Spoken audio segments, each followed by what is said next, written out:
Don't a lot of you have finals you're supposed to be studying for? I'm very pleased that you're all here today. It's a very special occasion for the university, for the Robert Strauss Center on International Security and Law, for the LBJ School of Public Policy. The ambassador, who is our guest today, has a long and rich tradition of involvement in America. He, in the 1960s, late 1960s, attended the College of Idaho in Caldwell, Idaho. And later, after returning to Germany and studying, including gaining a law degree there, came back and attended the Fletcher School in Cambridge at Tufts University, acquiring an MA, an MALD, a PhD, all in the 1970s. Subsequently returning to the German Foreign Service in the 1970s and holding a truly bewildering array of impressive positions. I could go on at length outlining them all, but it would deprive us of the chance to spend more time listening to his remarks. So before I turn it over to Dr. Klaus Scharioth, let me turn it over to Dean Hutchings for some further remarks and introductions. Again, thanks to all of you for being here. We're very grateful. Well, thanks very much, Bobby. I will also be very brief. It's just a particular pleasure for me as someone who lived in Germany for 5 years and spent much of my diplomatic career working in and around German issues to welcome Dr. Klaus Scharioth here. We've just had a very interesting luncheon conversation in which we both went back to the period of German unification and sort of traced the U.S.-German relationship from before that period and up to the present. So I know you will join me in welcoming Dr. Klaus Scharioth, Germany's ambassador to the United States, here to the LBJ School and LBJ Library and Museum.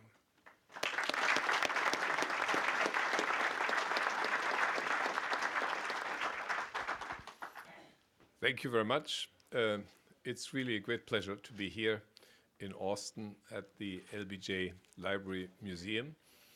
I would like to share with you my thoughts on what the agenda is these days, the Transatlantic Agenda, which is, as you will hear from me, also a global agenda.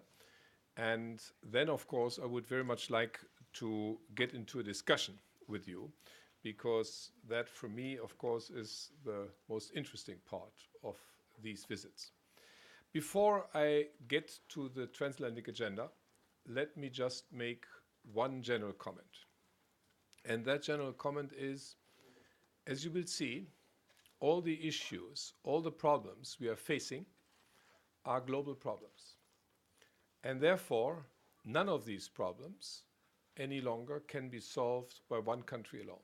Not a single one of these problems. And I believe that because it is mostly Europe and North America who share the same values, the values of the Enlightenment, like human rights, rule of law, tolerance, protection of minorities, freedom of the press, free elections, democracy. It is our two continents, Europe and North America, who have to get together and try to find solutions for these global problems. Because if we don't do it, if we try to do it alone, I think we will not be able to succeed. And I think if North America and Europe don't get together, then others might propose or might not even propose solutions. And I think we won't be able to face those challenges successfully. So my main thesis is that in order to succeed, Europe, and of course you know that Germany is the biggest economy in Europe and therefore not an unimportant player in Europe, that Europe and America need to get together, that we need to brainstorm together, that we have to analyze the situation together, that we have to come to joint conclusions, and of course possibly also to joint action. What are the problems? I will just not give you the whole list of the problems because I would like to discuss with you, and otherwise you won't get dinner, you know, because the list is very long. And I want you also not to tire too much. I always hate it when professors spoke too long, so I will keep it a bit shorter. So I will limit myself to maybe around 10, and then I stop. And let me just list the 10 so that you have an idea of what is still coming. What are the most important problems on the agenda? I would say first, maybe right now, the economic crisis and financial oversight. That's currently the case. I would say in the medium long run, it is nuclear non-proliferation and nuclear disarmament. Second, third, climate change and energy independence. Fourth, failing states and failed states. Fifth, what I call violent extremism. You might also call it terrorism, but I hesitate there, and I rather like to call it violent extremism. And then you have, of course, these are general problems. Then you have problems of a more regional level, like Mideast, like Iran, like Afghanistan, but also the question of how do we deal with Russia, which I think is very important. And if we still have time, then we could also talk about the international architecture. I mean, what kind of international structure do we need to be able to solve these challenges? Let me begin with the economic crisis. And let me just say that Germany had exactly the same problem as the United States had. We had a downturn. We had the good luck to get out of it a bit quicker. We have this year growth of 3.7% already. And what is more important, that we have an unemployment rate which is lower than before the big recession, which went down from before we had about 7.5%. Now we have 7%. Whereas in the United States, as you know, in March 2007, you had 4.4% unemployment, and now you have 9.6%. So there's a difference. And the one reason, the main reason for the difference is one thing which I might note in passing, because I think it makes sense to share positive experiences. We have a policy which is called short-term work, Kurzarbeit, as we call it. And I think it makes all the difference. It says that, say, you have a company and you have 100 employees, and demand for the product you are selling is cut by half. In America, you don't have a choice. You have to lay off 50 of your 100 employees. There is no other way. And you cut the amount of salaries you pay to half. In Germany, you have a choice. You could also do the same thing. You could also lay off 50 people, but you could also say to all 100, each of you now works only 20 hours instead of 40 hours. And that means you pay them only half the salary.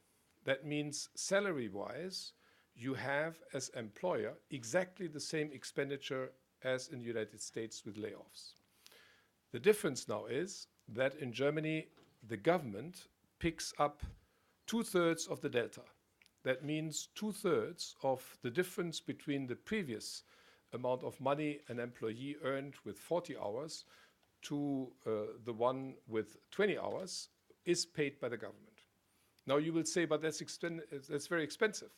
It is expensive. It cost us 5 billion euro in 2009. That is about $7 billion. But if you compare it with other stimulus measures, I think it is relatively cheap. And what is the difference? The difference is huge. The difference is first that we did not have, during this recession, when we had a 5% downturn too in Germany, consumption stayed about the same. Because everybody had, and we had no rise in unemployment, and we had now a consumption being the same because everybody had about 85 to 90% of what he used to have. We didn't have foreclosures. And because with 85 or 90% of your salary, you can do the essential payments. But what is more important, we also had the fact that you had a psychological difference. It does make a huge difference if you still are in work, if you have a job, or if you're on the street. And the third importance, the third reason, I think, and that explains why we are the first country where GDP growth picks up already more than in other countries, is that the companies could keep their skilled labor. They could, once the recession got slightly milder, they could say, okay, now you work instead 20 hours, you work 25 or 30 or 35. So they could slowly increase the number of hours. They had a lot of flexibility. And of course, they had all the skilled labor. And they did not have to make the decision, has the point of time already come to rehire new people? And then, as I'm told by people who know more about it than I do, it takes about 8 to 12 months to train a new employee until he is up to speed. So I think that you have this quick recovery in Germany is due to this short-time work. And I think it is something worth thinking about because of all the measures which we had in our stimulus package. I think it's probably, or it's not probably, it's by far the most successful. Economic crisis was or began as a financial crisis. And that's, I think, why now the world has to get together to try to prevent a situation where such a crisis could happen again. How do we do that? It's a global problem. Because if we just make changes in America or in Germany or in France, that wouldn't mean anything, because then the financial actors would go to Dubai or to all those places where you don't make the changes.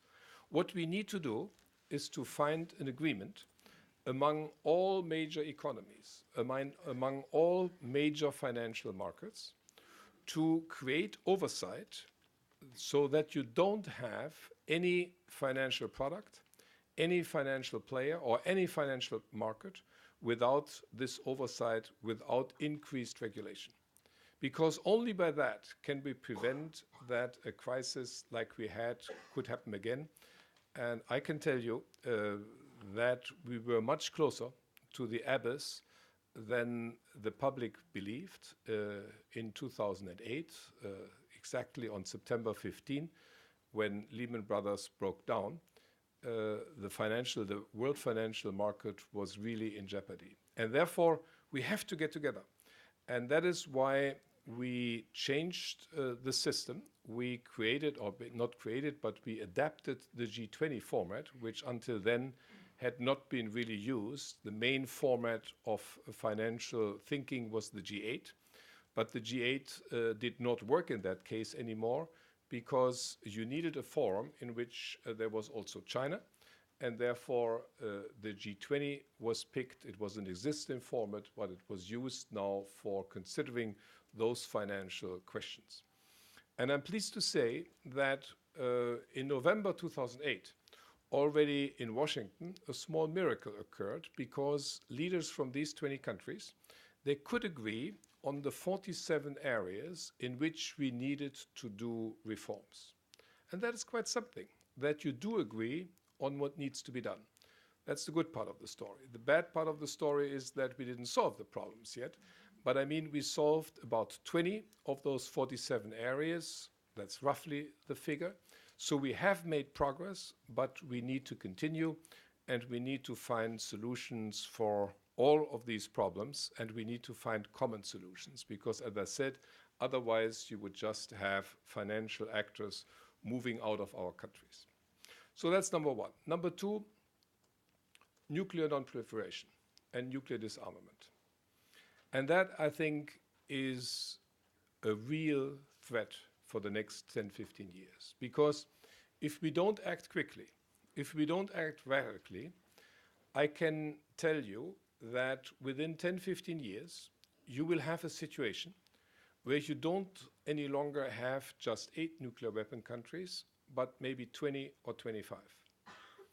And having lived in Germany through the Cold War, I know how dangerous nuclear weapons would be. Germany would have been the battlefield, and probably in Germany everybody would have been dead if it would have come to a nuclear exchange. But fortunately it didn't.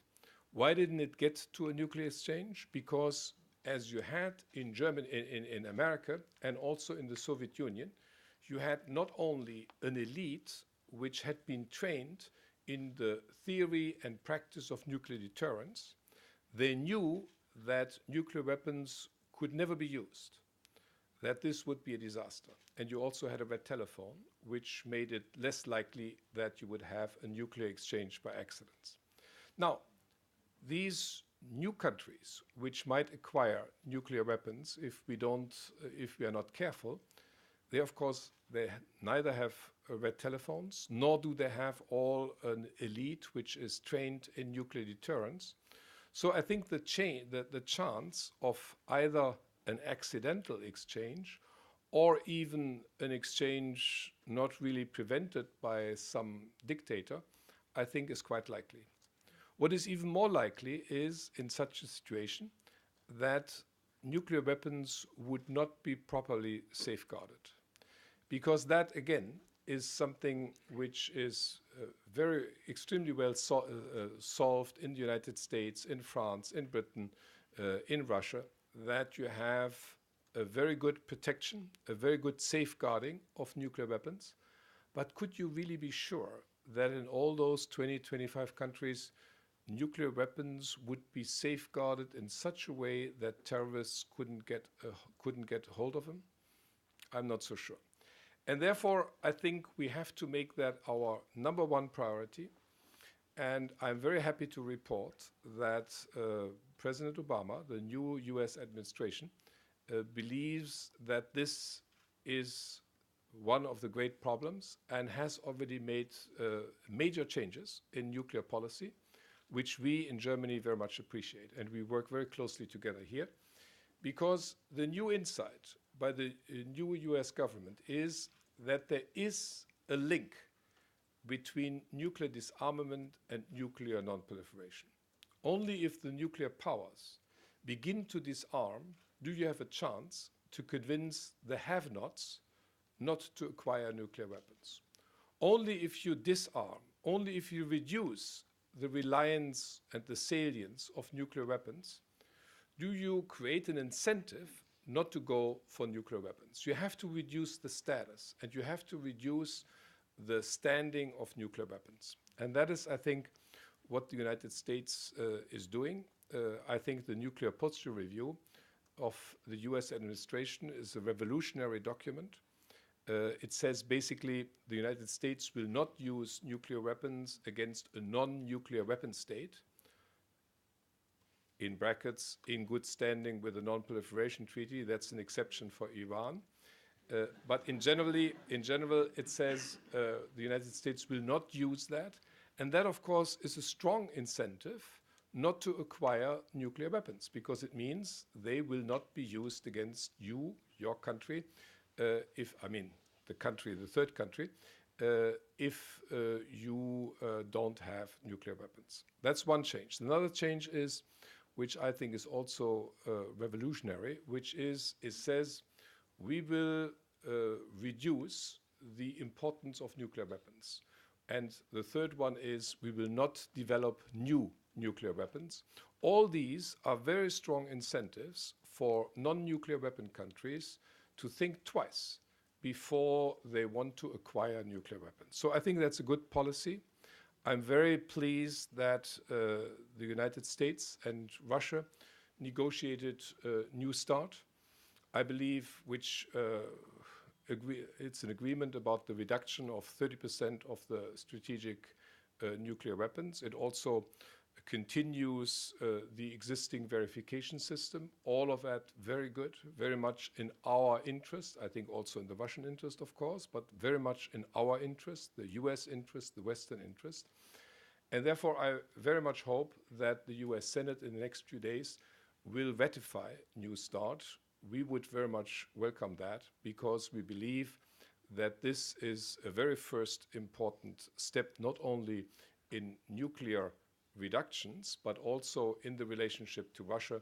And I think it is the precondition for further talks on further strategic reductions, but also on reductions on the sub-strategic level, and also on conventional disarmament like CFE, conventional forces in Europe. The third topic in my list is climate change and energy security. Climate change, now I think the science is unanimous that we have to act quickly. if we don't want to have an overwhelming cost of fighting climate change. If we don't do it, you will have rising sea levels. Many coastal areas will be flooded. Some states will disappear. You will have radical weather changes. You will have desertification of some areas, lack of water, and you will have, as a result, mass migration from poorer countries to richer countries. How to prevent it? We have to prevent it by reducing significantly our CO2 emissions. We in Germany have changed our energy policy drastically, and I'm happy to report that in comparison to 1990, we have been able to reduce our CO2 emissions by 28% in comparison to 1990. We have at the same time, and I say that because some people claim if you go for a reduction of CO2 emissions, you forego economic growth. That's not true, because in the same period, German net growth, economic net growth, was more than 30%.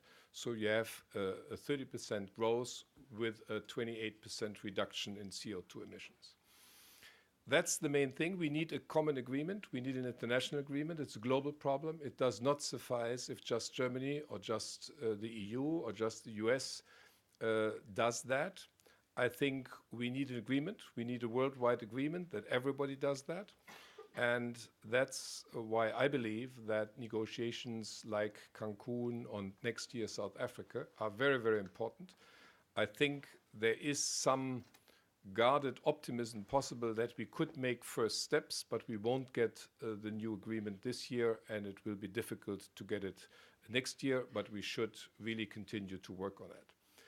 Coming back to Germany, I would say it's not only a question of reducing CO2 emissions, it's not only a question of preventing further climate change. At the same time, by our change in our energy policy, we have also killed two other birds with one stone. You see, I'm a German language speaker. This is very difficult for me. And so I think it's three things which we have done at the same time. We reduced CO2 emissions, but at the same time, we enhanced energy security. Because in the old days, we got, Germany imports about 85% of its oil and about 85% of its gas and about 97% of its oil. And in the old days, we got most of these fossil fuels from Netherlands, from the UK, from Norway. Now we get them from countries which are further away. And maybe, therefore, the chance of disruption might be bigger. You understand what I mean. And therefore, by reducing now our dependence on fossil fuels which come from abroad, we also enhance our security of energy supply. And at the same time, we save a lot of money, because by 2020, we believe that by increasing renewable energy, we could, and we will, reduce our energy bill, our energy import bill, by about $25 billion per year. $25 billion less energy imports in 2020. How do we do it? We do it by largely increasing the share of renewable energy. We have increased in the last 8 years in Germany from 6.5% to 16% last year. This December, I expect it to be about 18%. We believe that by 2020, we would have about 40% of our power production coming from renewable energy, and the strategy foresees that by 2050, we get 80% of our power from renewable energy. And this is mostly wind these days, and it's also solar. Now, you will be surprised, those of you who have been in Germany and know that you rarely see the sun there, but we are number one in solar, believe it or not. I mean, no sun, but number one in solar, which is quite something. And maybe in the discussion we can explain the reasons for that. But you see, we are quite confident that by moving our economy away from fossil fuels, we can reduce our imprint on climate, reduce CO2 emissions, we can enhance energy security, we reduce our import bill, and in the last 10 years, we have created 280,000 jobs just in renewable energy. So that, I think, is the third topic which we need to tackle. But I say we need to tackle it all together, because it does not suffice if just a few countries move ahead. We all have to move ahead there. Violent extremism, I can be short. Maybe I explain why I don't want to use the old expression war on terror. I believe it's not a war. I believe it is an attack by theocrats on the open society. It's not an attack against the United States. It's not an attack against Germany, not an attack against Britain or France. It's an attack against what is important to us, the open society, the society where the minority has not only the right, but also the chance to become the majority, where you have rule of law, where you have human rights, where you have religious freedom, all these things which I call the values of the Enlightenment. And therefore, we have to defend against that. And I'm very proud to say that the German and the US authorities are working very closely together. We have to defend against that, and there is no giving in to the destruction of the open society. Failed states. Why are failed states so important on my list? I think until 2001, we all believed that failing states, who cares? I mean, who cares if some country, let's say in Africa or Central America or wherever, is a failing state? We all thought, let them fail, you know, so what? I think we all learned on 9/11/2001 that this was a huge mistake, because Afghanistan was such a failing state, and Afghanistan, because they couldn't pay for the things they wanted to have, they rented out their territory, the Taliban, to Al-Qaeda. And they rented out their territory to terrorists who practiced their 9/11. And the heinous crimes of 9/11 in Washington and in New York, they would not have been possible without the willing cooperation of the Taliban in Afghanistan. So I think we have learned that we can't afford to allow failing states to fail. Now, it's not always terrorism. Sometimes it's just organized crime or smuggling or many other things. But I think always the price is paid in our society, even if it's just the production of drugs, which you also have in many of these failing states. I won't give you any name of the candidates because I like to keep my job. So you can imagine which countries I'm talking about, but I can tell you there are some. And I really believe that this is very high on the agenda, that we have to develop a common strategy. And again, it doesn't make sense if, let's say, Denmark or Germany or Luxembourg work against failed states. We have to do it together, and it is high on the list. And that is also the reason why we believed it was right to intervene in Afghanistan, because it was in Afghanistan the case that this failing state allowed terrorism to succeed.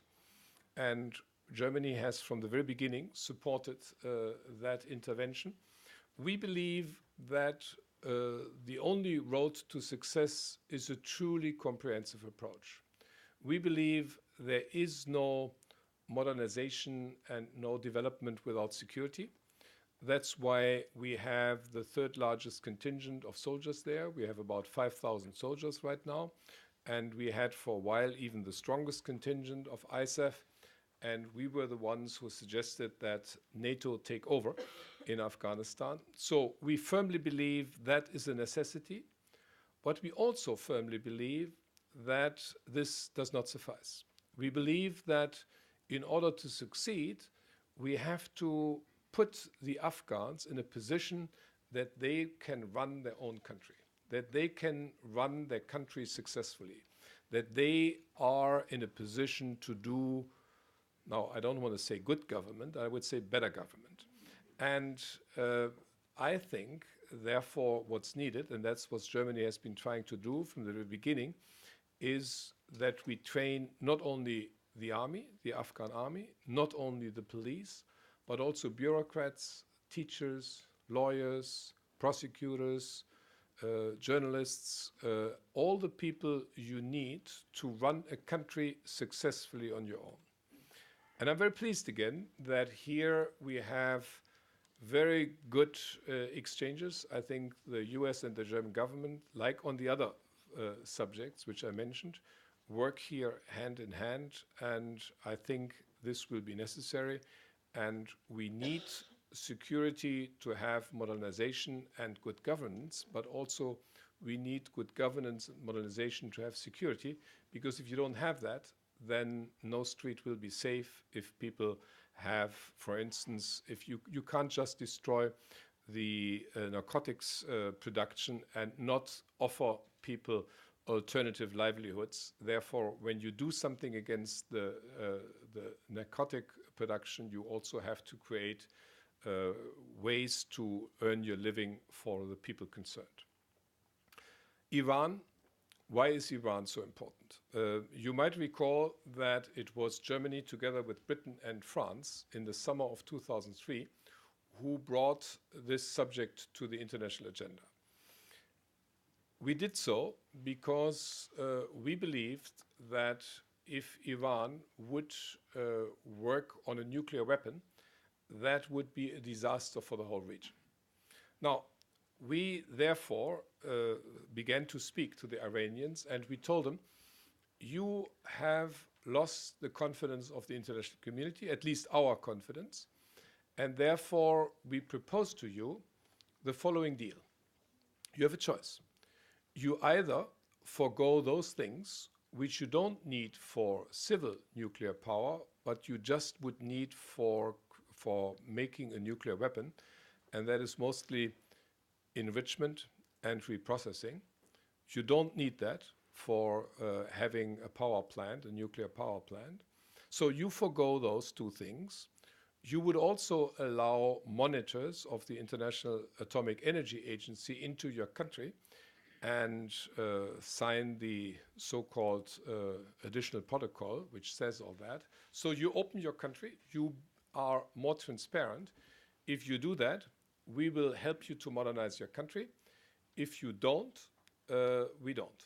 And to make the point, we stopped the negotiations about the trade and cooperation agreement of the EU with Iran, and it did really work. We sent our 3 foreign ministers in October 2003 to Tehran, and the Iranians agreed. They suspended enrichment, they suspended reprocessing, and they allowed monitors of the International Atomic Energy Agency into the country. Now, you all know that this lasted only for a bit less than 2 years. In late summer, early fall of 2005, you had a change in the Iranian government, and the Iranian government suspended the suspension, which doesn't mean that the problem becomes less urgent. And we are very happy now that in the meantime, the United States has begun to fully share our vision of the necessity of this policy. And the United States is in the same boat with us. And in addition to that, we have also Russia and China. And I think that's quite a convincing coalition. And I think we have, with this coalition of the 3 European countries, Britain, France, Germany, the US, Russia, and China, we have really a good chance to make a convincing case of this dual track approach, which I explained, that the Iranians have a choice to either cooperate with us or get the sanctions. And you know that we passed sanctions in the Security Council, and that the EU even passed more drastic sanctions a bit later on. And I'm quite confident that we might get a first round of negotiations again with Iran in the next few days. Mideast, we believe that this is a key area we believe that there is no alternative to a two-state solution. And again, living peace in peace, Israel and a Palestinian state. And we are very pleased that there is a very good cooperation in the so-called quartet, which consists of the United States, of the European Union, of Russia, and the United Nations. Again, this is a problem no one can solve alone because it's complicated, as history shows. But we believe that if we don't tackle it, that would influence the whole region and would make the whole region more unstable, and also, I think, would run counter to the interests of the West. So we fully agree with that. Russia, I already spoke about New START. We should really try to, the United States should try to ratify that. We do not agree with all domestic policies and politics in Russia.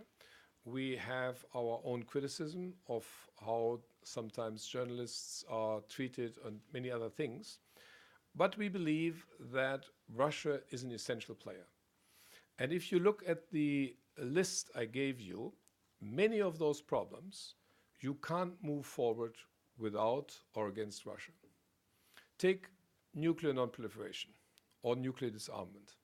95% of all nuclear weapons currently are in the United States and in Russia. So if you don't have Russia on board, you won't have nuclear non-proliferation. And you won't have talks also about disarmament in conventional matters. Iran, I think we would have no chance to get our sanctions through the Security Council without Russia or against Russia. Or Afghanistan, I think even there it is very helpful that they allow the transit of our material through Russia. Or Mideast, you could imagine that they would not really support a solution, which they do. So I believe that the reset policy was a very wise policy, and one which we support 100%. Actually, there was always very close interaction between Germany and the United States about Russia, and it's a topic in each of our encounters. So my plea is this is important, this is key, Russia, and we just need Russia to solve many of the problems. My last point, and then we get to the discussion, is the international architecture. We believe the current architecture is mainly proposed and pushed through by the United States of America in the 1940s. It was a US idea to have the United Nations. It was a US idea to have a Security Council deciding on the legitimacy of war. You know that since 1945, you can legitimately lead war only under two conditions. One, if you're attacked, Article 51 of the Charter, or if the Security Council decides there is a threat to international peace and security, Article 39 and the following articles in the Charter. A huge revolution and a US proposal, as the International Court of Justice was a US proposal, as the IMF, the International Monetary Fund, was a US proposal, as the World Bank was a US proposal, as NATO was a US proposal. So many of the institutions we currently have are suggestions by the United States, and I think wise suggestions, very good suggestions, which brought us through difficult times. The problem is that in 65 years, times change, and you need not new institutions, but you need to adapt the institutions you have and which have worked so well. You need to adapt them to the international situation. And that's, I explained it shortly, that's why we moved from G8 to G20.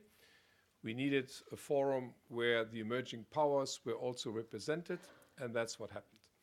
And that is, I think, why we also need, and this will take a while, we need to reform, for instance, the Security Council, because the Security Council, deciding about the question of war and peace, has only a chance to do that convincingly if it really confers legitimacy on its decisions.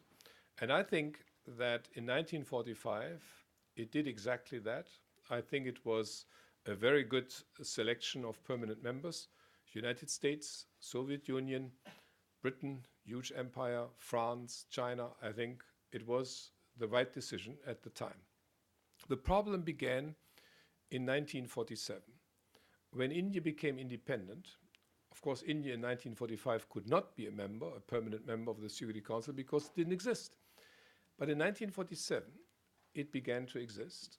And then, of course, the question arises, why having China in the Security Council as a permanent member, not India? Or Latin America. As you might know, there was talk about Brazil becoming a permanent seat in the Security Council. At the time, the Soviet Union didn't want that because they thought Brazil was too close to the United States. So they got, as a consolation prize, they got the right every year to speak first in the General Assembly. I'm not sure it's a great deal, but anyhow, they got something for it. But is it right that you don't have any Latin American country there? Or is it right that you don't have any African country as a permanent member? Of course, in 1945, that was no question, because most of them were colonies. The vast majority, practically all of Black Africa, were at the time colonies. But now, 65 years later, is there really a reason why of those more than 50 states which you have in Africa, not a single one is not a permanent member? I disagree. Or another question, Japan and Germany.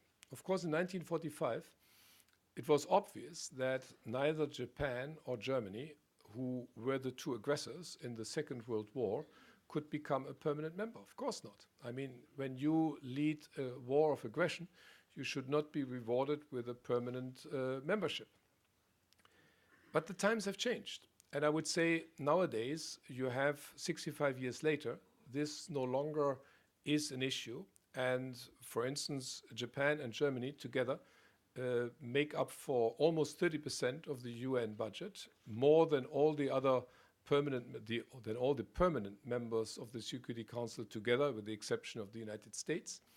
And if you look at the contribution those countries make around the world, Japan and Germany, I think there can be no doubt that it would add to the legitimacy of the Security Council if you would add those countries in addition to those which I mentioned to the Security Council. Now, I just give these two examples to underline my thesis that in order to keep organizations relevant, we need to make changes. That's why we increased the European Union from 6 members in 1957 to now 27 members. That's why we increased NATO to now 28 member countries. That's why we created the CSCE and later the OSCE, because this was necessary. I don't think we should abolish these institutions, but we should make changes so that they can remain relevant in the future. But now I stop, and I hope we have a good discussion.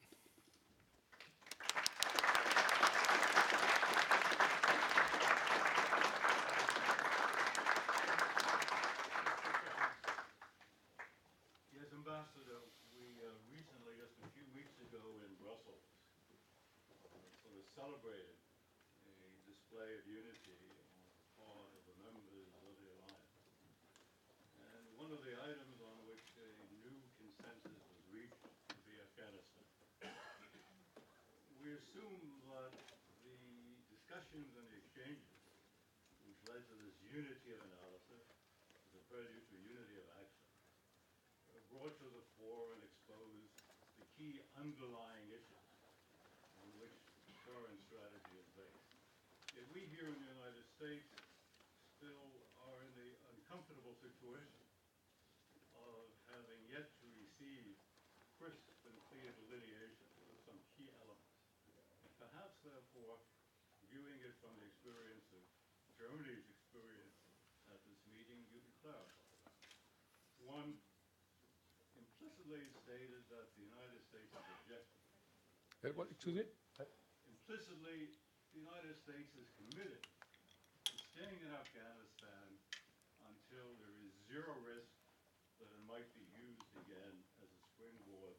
for attacks on the United States. This would suggest, in other words, zero tolerance. This logically implies that Al-Qaeda, which is no longer in Afghanistan but across the border in Pakistan, will be eliminated. It also assumes that the Taliban will not control any significant territory in Afghanistan. It also assumes that both forces have been eliminated across the border in Pakistan. This suggests an open-ended commitment in terms of time, an open-ended commitment in terms of resources, human and monetary, financial. It also assumes that we're prepared to accept the counterproductive effects of that seemingly indefinite occupation and prosecution of a counterinsurgent war in Afghanistan. In the interest of Are we time, let me ask correct- for his Are we comments. correct to Sir, assume I'm going to ask him that to the comment on German your question now, government sir. indeed also agrees with these premises? I'm not sure these premises are really exactly as you put them. Because if I read the decisions of the Lisbon summit, I get that first we all agree, and that's not only the 28 NATO countries, but also the other ISAF countries, that we would try to turn over the first provinces next year to the Afghans, to the Afghan forces, to the Afghan military, to the Afghan police, and to Afghan responsibility. And if you look at the wording of the communique, you will read that we hope that this process would gain momentum starting in 2011, and that by 2014 you have a situation which would allow us to do exactly what Karzai has asked us to do, to turn over the country mainly to the Afghans. And that's how I read the decision, and I'm very satisfied with it. Amen. Ambassador, how much of your industry is dependent upon migrant workers, and if so, how do you handle them, and have they contributed to your economic recovery? Oh, definitely. They do have contributed. We have, you see, not all of them are migrant workers. We have a share of a little less than 10% of our population who are foreigners. Of us, that means we have 82 million people in Germany, and a little less than 8 million are foreigners. But of course, many are from other EU countries, because as I said, we have a free flow of people. Whoever lives in Spain or wherever, in Denmark or Sweden, can move to Germany and nobody can stop him. But you probably mean migrant workers from countries outside the European Union, like for instance Turkey. We have in Germany 2.5 million people of Turkish descent. About 1 million of those are Germans by now. 1.5 million have Turkish citizenship. And I think they have made a very good contribution to my country, not only when they came in the very beginning, but ever since. Now, in all frankness, we have not been 100% successful in the first years of their presence in teaching them adequately German. And therefore, I think, at least not all of them, some of them, yes, but not all of them. And therefore, we have the situation that you have a very divided group of those 2.5 million. I would say a very large proportion is extremely well integrated. And for instance, the most famous German director is of Turkish descent, Fatih Akin. And you have, if you look at the German soccer team, the national team, and that's the pride of Germany, you will see quite a few people with a migration background, either Turkish or from other parts of the world, many people with a migration background. And so some of them are extremely well integrated, but unfortunately, and there I would say we have failed, I must really say we have failed in Germany. It took us about 40 years to really craft a program which gives them really the chance to learn German. And the problem is that if you don't speak the language properly, you don't succeed in school. If you don't succeed in school, you don't get a degree. If you don't have a degree, you don't get a job. It's very simple. And maybe in Germany even more strictly so than in other places. So we have now, much too late, but we have recognized what to do. And since 2005, we have a policy that every person with a migration background has the right to get 600 hours of free German instruction, for free. And that, I think, will change the equation. But of course, like all these measures, that takes almost a generation until it will fully succeed. But I can tell you it works. My own daughter works in such a program. And I think we are beginning to see the first results. Maybe in the back of the room, gentleman in the red shirt. A man with the last name of Rothschild once said that, "Give me control of a nation's currency, and I care not who makes its laws." A wise king once said that borrower is slave to the lender, and the Lord abhors dishonest weights and measures. And I say these things to preface your discussion on the economic financial crisis.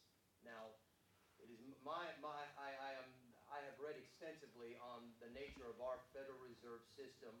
It is essentially a private, for-profit banking monopoly, which is as federal as Federal Express.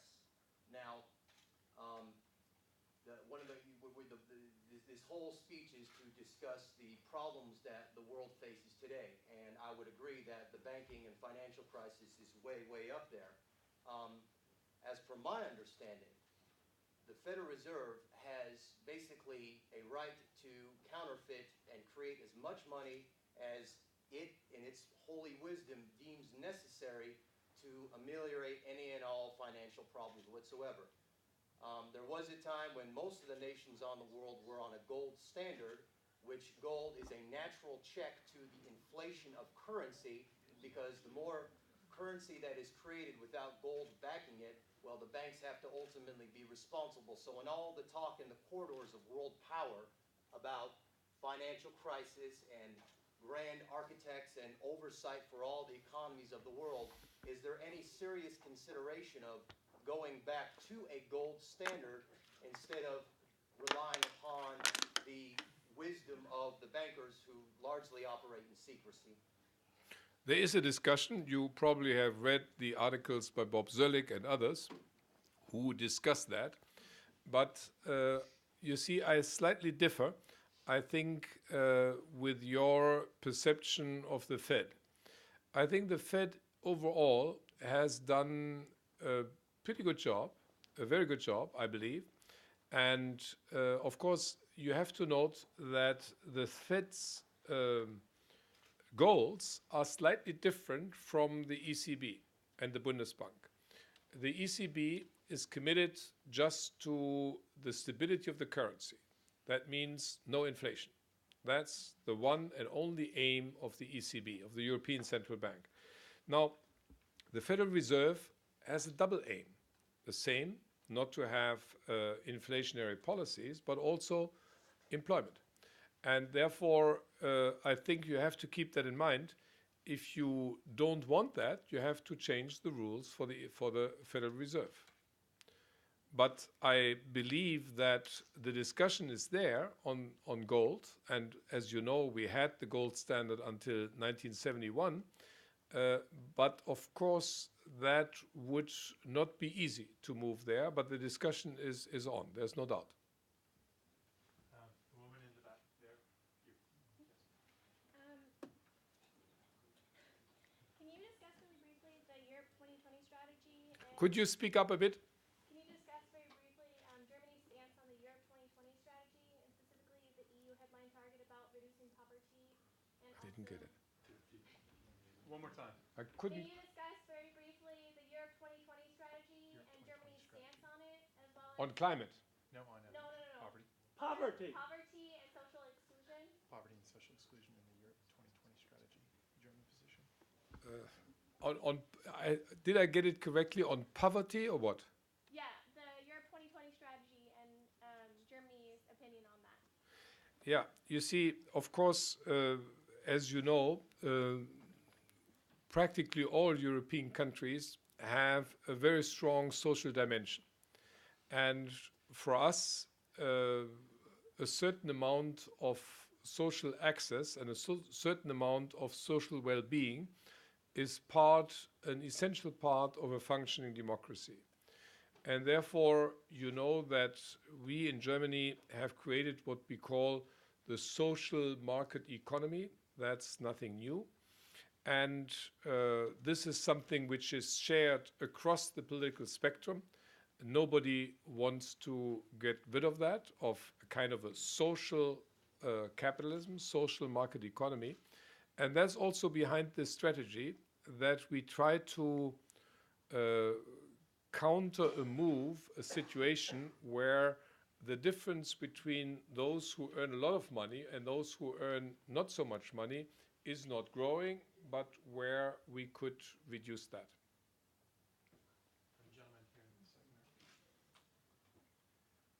Mr. Master, I would like to ask a question. In fact, two questions, but I'm going to combine them in the same issue. The United States has three close countries, the closest of any other than Canada, Mexico, and Cuba. We have great relations with Mexico, great relations with Canada, but we shun Cuba. We isolate it. And my question to you is this: as a member of the German government, as a diplomat in the Foreign Service and a diplomat in your country's service now, what does Germany, first of all, that's my first question, what do they think about the United States, great country as it is, shunning another country because of, what shall I say, lack of democracy, terrorism, or rather not terrorism, but persecution of people, no diplomatic relations. What with countries in Africa that have worse conditions than those exist in Cuba, we have strong diplomatic relations.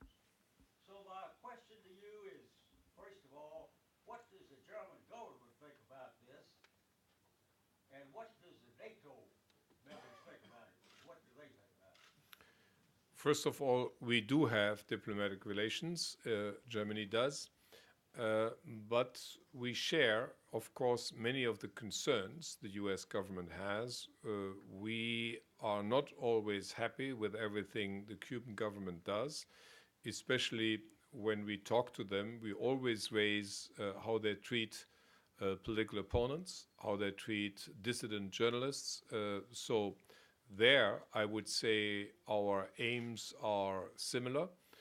Of course, you see, I'm born in 1946, so I remember quite well the Cuban Missile Crisis. And so I understand also the whole emotionality of the issue here, and therefore we would never prescribe to the United States what you should do with your close neighbors. That's your decision, and that is a sovereign US decision. Take one more. The one in there. Hi, you mentioned before you started lecturing that the U.S. and that Europe need to come up with some type of agreement for all these global crises you mentioned. Why do you feel that why do you feel that the United States and Europe are the only two countries that need to come up with these solutions when there are other countries that should have input in these global crises or global issues also? No, I don't believe that we are the only two groups of countries, you know, because Europe, of course, is 27 countries and all of that. I didn't mean that. I just say from experience in the last 20 years that it so happens that very often, if there is a creative idea which might go some way to solve a problem, it originates either in Europe or in America. Of course, there are also mistakes made by each of those two continents, but I must say, if you look back where ideas came from, it's usually one of the two. Now, I would not be, I would not be correctly understood if if you would understand me as saying it suffices if Europe and America work together and nobody else. Of course, we should try to win the support of everybody else, but I unfortunately believe that we have the burden of trying to think and trying to give various options and then see if others would join us. Of course, if, let's say, some other country would make a great suggestion, we would, of course, we would love to follow that suggestion, but I think for various reasons that this has not been very often the case. And therefore, I think we have a responsibility, Europe and also North America, to think about these global problems and try to find solutions which are acceptable for the whole world. Mr. Ambassador, thank you very much for being here today.